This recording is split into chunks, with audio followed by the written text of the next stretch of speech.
this is the RPG Crawler, and welcome to another Tabletops and Taverns. This time we're going to continue our examination of old-school RPG elements, and take a look at a subject that often seems to prove one of several points of division between fans of newer and older editions. And that is old-school style RPG encounters. Now, I have to admit that I got about halfway through writing this particular episode before scrapping it completely and starting anew.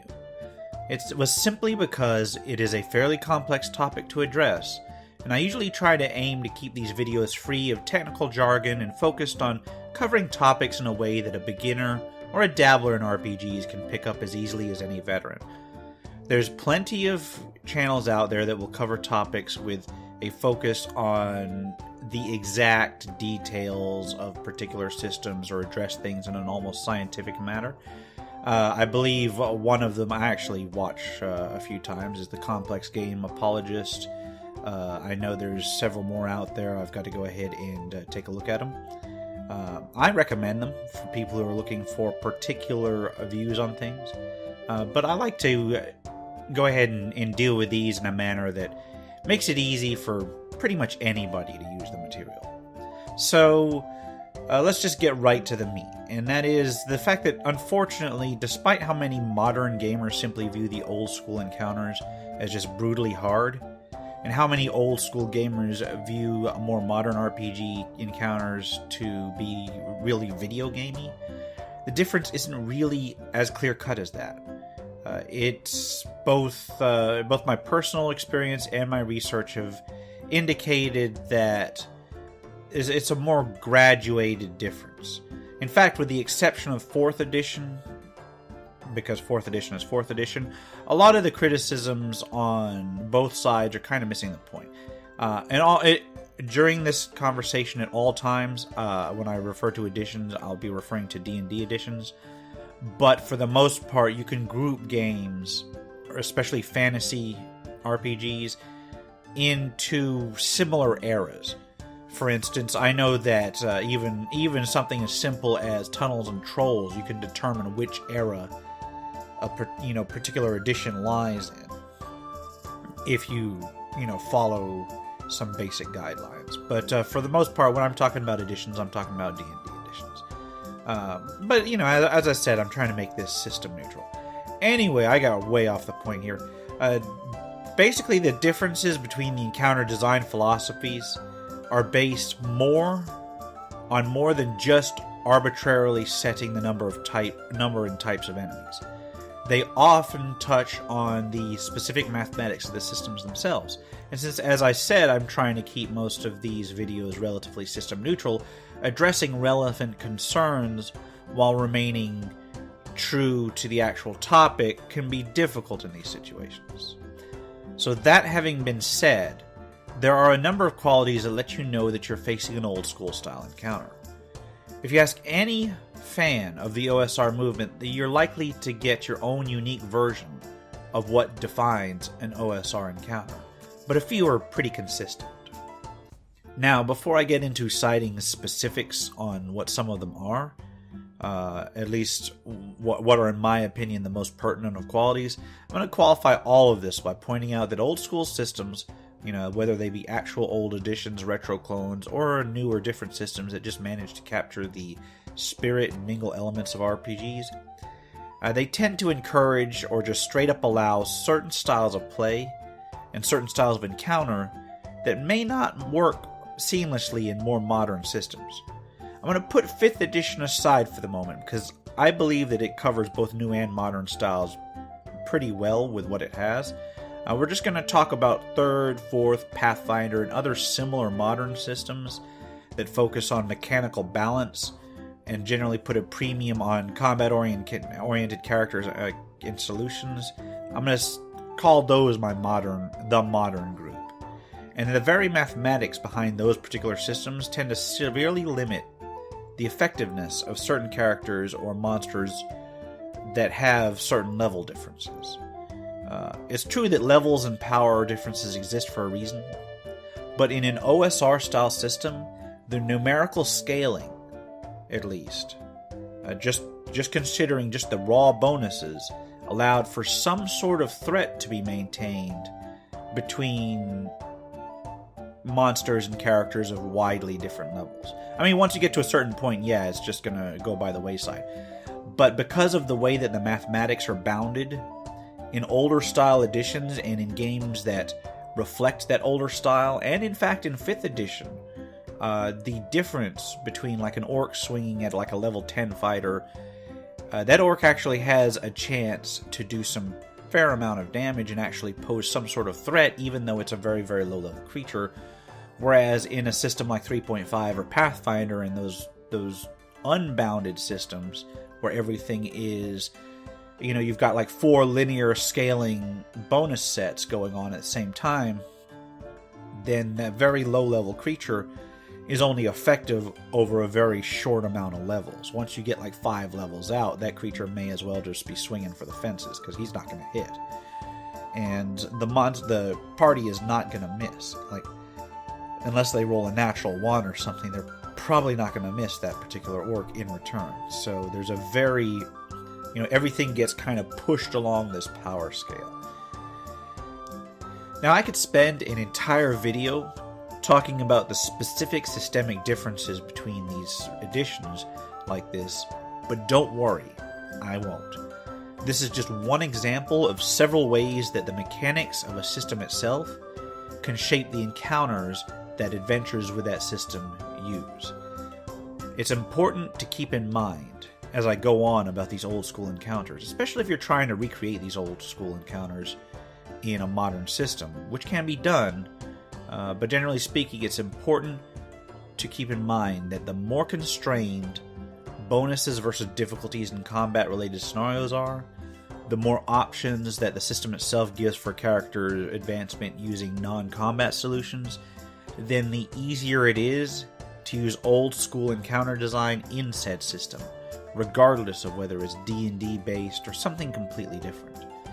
That is, as I said, a lot of why I like 5th edition so much, because the total bonuses on a character or monster are going to be within a certain range, and it's going to be a lot easier to maintain that kind of balance than something using a 3.x system. And I know a lot of modern systems do technically allow for advancement from non-combat solutions to problems. The problem is a lot of it's left to the DM interpretation where everything else is on a table. So a DM that's just going through your typical modern system is going to see all of these experience bonuses and such laid out on a table for combat, and then just a paragraph or 2 on non-combat solutions. And they're probably just going to stick with the one that's already laid out, just because of, if a system encourages one particular approach over another like that, then people, even when given the option to do this approach that's technically in there but not fully fleshed out, they're probably going to go with the one that's fully fleshed out, just for sake of removing arguments at the table. Anyway, again, I digress. Let's go back to the idea that the systems themselves help shape the encounters run with them. So let's cover some pertinent qualities that seem to set old school encounters apart from modern ones. As usual with this series, this is not a begin-all and end-all catalog. It's just a selection of my opinions based on experience and examination. If you can think of any that I've missed touching on here, feel free to start a discussion in the comments below. I love hearing about others' takes on RPG matters. So let's start with what I'd consider, at least as a guess, one of the first things, if not the first thing that pops into mind when talking about old school style encounters, is relative difficulty. This is, due in part to some of the system mechanics I discussed above, but also due in part to different design philosophies in general. Old school encounters weren't necessarily pegged to the average party level, like in many modern adventures, at least the published adventures. This can result in a wider range of creature types that the character can run into at any given point, some of which might easily obliterate them if they face them head-on. Now, while this isn't always the case with modern games, but in general, they tend to give very careful guidelines about what a suitable level of encounter is for a particular role in an adventure. They'll give you, even tables to saying what percentage of your encounter should be this many levels above the character or not. This can result in some modern adventures feeling almost like an Elder Scrolls game, where the world is always very close to your level, regardless of how much you try to improve, versus the more organic feel of an old school world where you don't know what might lie around that next corner. And there's some pros and some cons about that. I personally prefer a more organic approach even in a more modern game, simply because it gives the characters a feel of character advancement. When they hit level 10, level 15, whatever, and then they encounter an incredibly low level encounter and the creatures just flee from them, it makes them feel like badasses, and I like to throw that bone out there from time to time.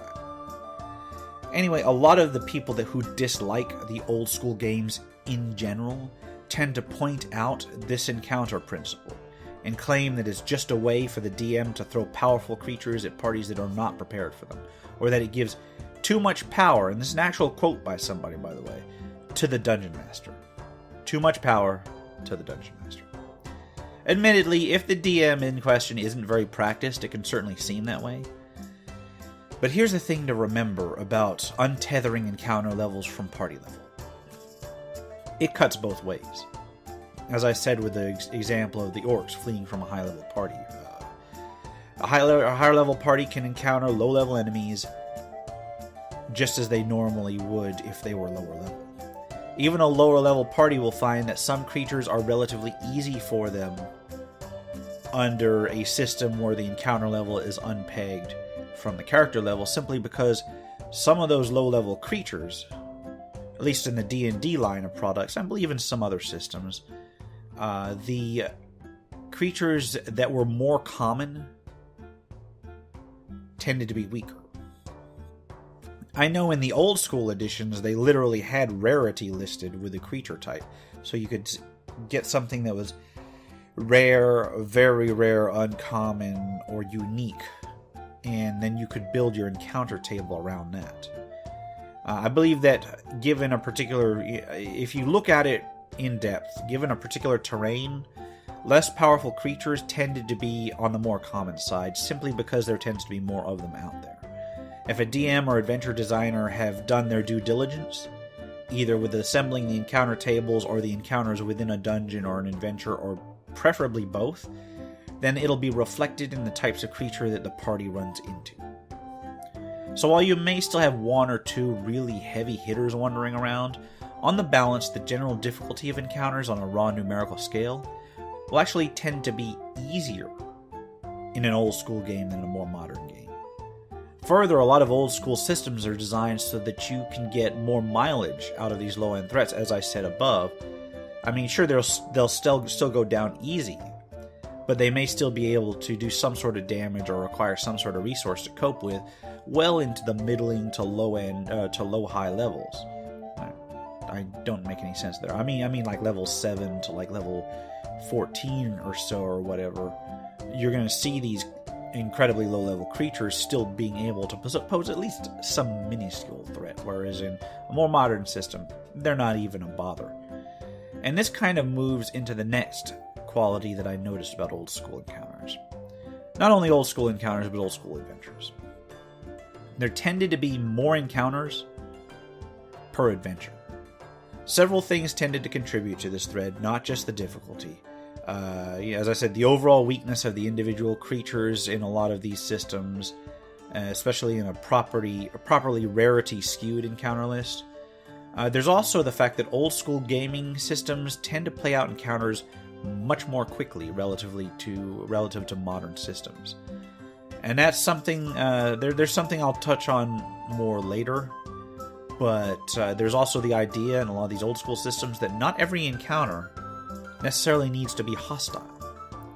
And that's been the case in modern systems as well, and I will get into it a little bit later. But especially in older systems, not every encounter needed to be hostile. These all, combined, allowed for adventures to include large or even huge numbers of encounters. And from that you get the old trope of these sprawling dungeons with lots and lots of different rooms, or wilderness adventures that cover broad swaths of area and just have encounters dotted everywhere. Is that a good thing? Well, it depends on your system and your own preferences. It's just an oft overlooked quality of old school encounters. It does bear mentioning, especially if you're looking to duplicate said old school encounters. Another thing about old school encounters in general is the classic random encounter, and this is actually something that's still in relatively common use. There's been guidelines for it in all of the modern system books that I can think of. Again, not so sure about 4th edition, but I know at least 3rd edition and 5th edition especially have guidelines for building random encounters. It's not as widespread from what I've seen in actual published adventures, in terms of first-party published adventures. In third-party published adventures, they're all over the place. But in first-party published adventures, they may throw some encounter tables in, but they're very, very much drawn back from what they used to cover. But basically, random encounters serve a few purposes. They help lend a sense of dynamism to the world. They provide an element of unpredictability to an area, and they force characters to be careful where they rest and how often they rest, rather than just plopping down wherever to have a long rest. They can also bog down an adventure and make for unfortunate surprises for groups who have barely survived their last encounter, as well as run the risk of a party simply farming them for experience, so there are downsides. I can see why modern adventures that are published tend to veer away from them. Still, I personally think that the pros far outweigh the cons, and I use them myself. I know a number of third-party adventurers use them rather heavily, and I know that they appear in some 5th edition books. I think that the pros outweigh the cons in most instances, especially if you consider that usually random encounters are of smaller numbers than creatures in rooms or lairs or set encounters in the wilderness or whatever. So they're not usually too much of a problem. And you can actually write your tables so that they're just enough to keep the party on their toes without being completely devastating. Now, an interesting type of encounter that I tended to see more of in old school adventures is the non-hostile encounter. As I mentioned above, I'm not talking about puzzles or mystery encounters or encounters with allies or named NPCs, but rather encounters with actual monsters that just don't want to fight for various reasons. Again, this is a type of encounter principle that you still see on occasion, just not with the same flavor that you used to. The old reaction roll that randomly assigned how creatures in an encounter might react is kind of a part of this principle as well. Basically, with a non-hostile encounter, it operates off of the idea that an intelligent creature, or even an animal, is not just a mindless murder drone. They value their own lives just as much as the characters do, if not more so. So if you bump into a group of orcs in a corridor, those orcs may not necessarily immediately attack the party. For all the party knows, those orcs are just looking for lunch or going to the bathroom down the hall. They don't necessarily want to die for that. There were several encounters I played during the old days where we would encounter some monsters. Both sides would rattle sabers for a bit, and then just kind of edge past each other because they had no reason to actually come to blows. And we'd never actually get combat for them, and then we'd pick up the experience somewhere else later, maybe by finding their lair and picking up whatever treasure they left, or defeating their boss so then the minions just kind of scatter. That sort of approach, rather than just fighting every single thing that you see. Related to this is another system that I don't see in a lot of modern games, but I found incredibly useful, and I generally come up with similar systems in modern games, and that's morale. This is basically a mechanic that actually some non-D&D games that I've seen actually retain this, even though D&D has long since kind of put it just to the DM's discretion. The morale check is a mechanic, as I said, that determines whether a particular opponent has had enough of a battle and flees or surrenders. There aren't a huge number of systems that force player characters to check morale, but NPCs, henchmen, and opponents generally do. This concept is a holdover from the old wargaming days. A lot of modern systems, as I said, just leave it to the DM's discretion, but in practice that usually means that a lot of creatures fight to the death or near death when they probably shouldn't. it's kind of unrealistic, especially, you know, when you're talking about animals or creatures that can't really construct complex tactics. It's unrealistic for them to go all suicide attack, even when it's clear that they're losing. This can be extremely useful if you've got morale in your system in limiting the duration of combat. Once a certain percentage of the enemy has been defeated, or once their leaders or their healers have been taken down, there's usually a fair chance of the rest of the creatures using a morale system just turning tail and running, because at that point, the battle's basically over anyway, so it mostly saves a bunch of time grinding through the rank and file, as well as gives the party itself clear targets. When you're running in combat, depending on whether or not they know those creatures are going to fight to the death, if they know that they're going to fight to the death, they're probably going to target the weakest ones just to get them out of the way real quick.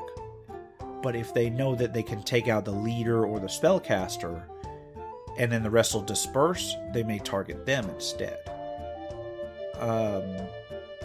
Yeah, morale does have its downsides. Using morale systems do have its downsides. It can force creatures to run before the DM is necessarily ready for them to run, if you're just using a straight morale check. But then again, if the DM is rolling the dice, then it doesn't really force anything. It can saddle the party with potential prisoners if the creatures decide to surrender, but that in itself could be an interesting RP opportunity, at least on occasion. The most pressing danger of using morale is that fleeing creatures may also trigger other nearby encounters, or at least result in a loss of surprise, so you can actually get like a chain reaction in some instances.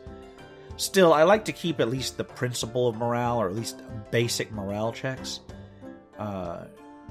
In a lot of the more modern games that I've run, as I've said, just to give them a more realistic feel or a older school feel. The final point I'm going to look at in terms of old school encounters is encounter size. Basically, the number of creatures present in a certain encounter tend to be higher in some older school of games, and a lot of this is because of a combination of factors. The idea that lower end enemies could still pose some sort of threat did enable the idea of tossing hordes of weaker enemies at higher level characters for the old epic war scenes, allowing those enemies to actually last long enough just through sheer numbers to get a few hits in. Or it also gave you instances where you could have the characters infiltrating like entire cities or entire layers worth of, you know, like goblins or orcs or whatever, where individually those creatures may not be much of a threat, but they know that if they started anything, or if they got into a fight or whatever, or their cover was blown, then yeah, they would have to fight many creatures. The existence of morale checks tended to make these sort of fights actually survivable at times. In fact, most of the time.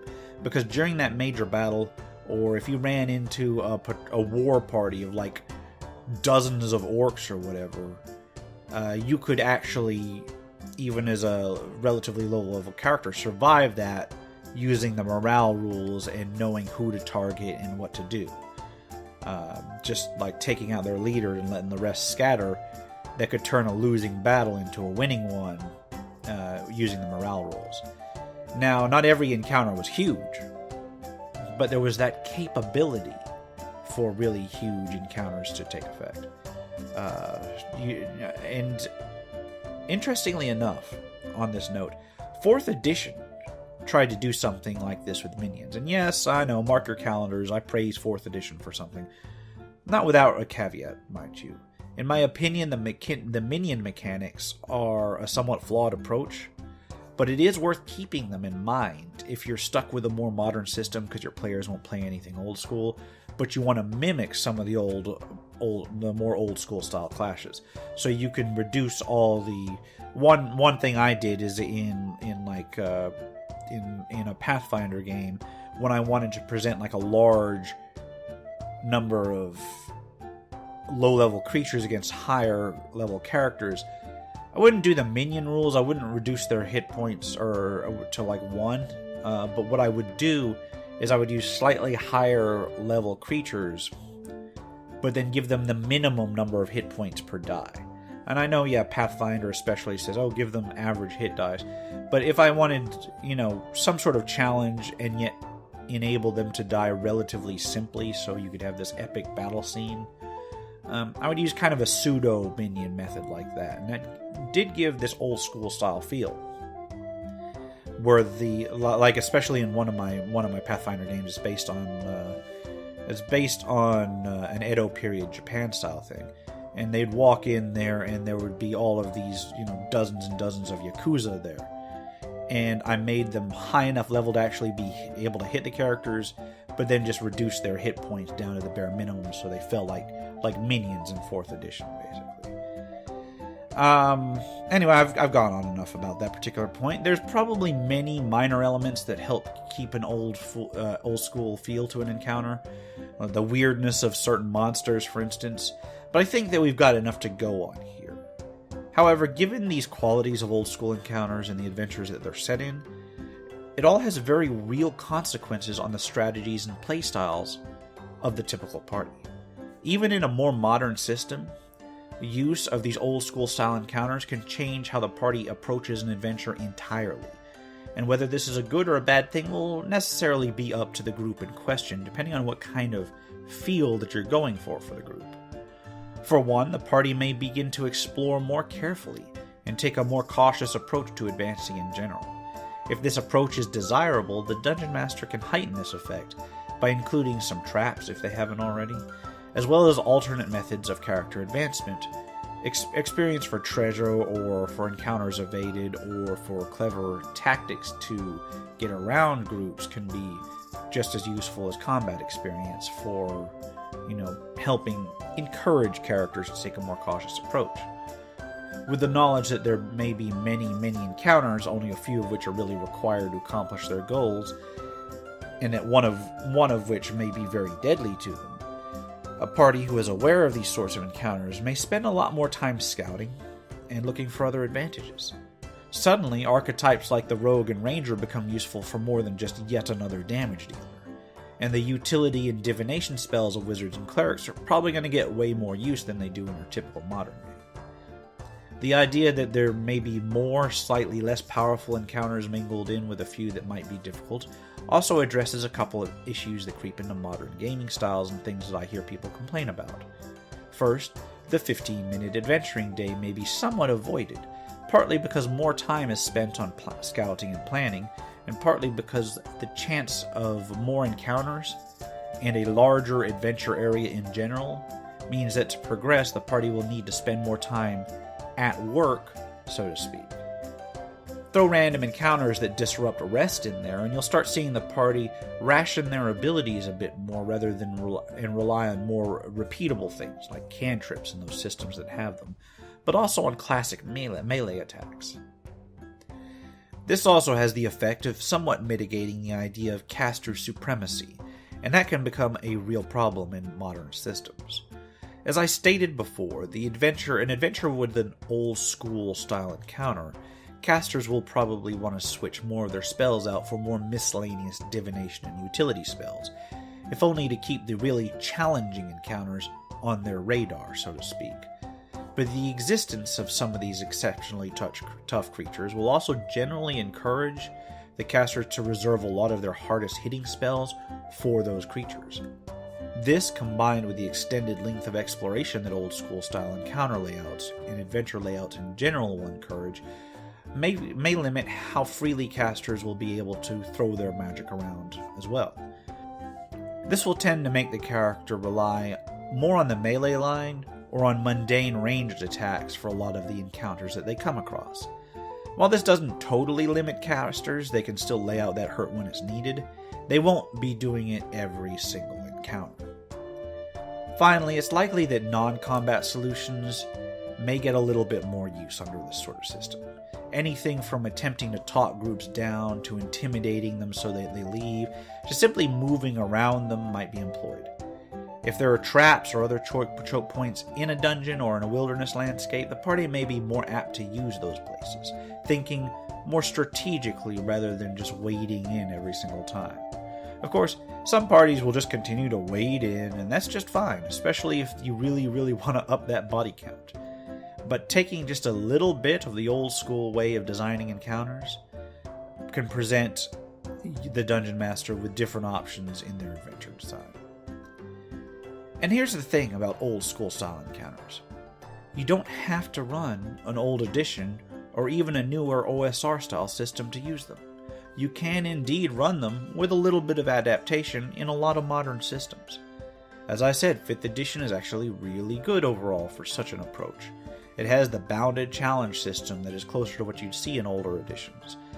But I'm having a lot of success right now with running that Pathfinder game that I mentioned, and that has an old school feel to it.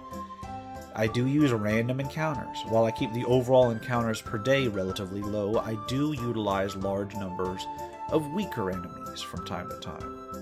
And that I've just added those few tweaks that enable a currently mid-level party to undergo some sweeping epic battles that would normally not fit into the usual Pathfinder encounter progression.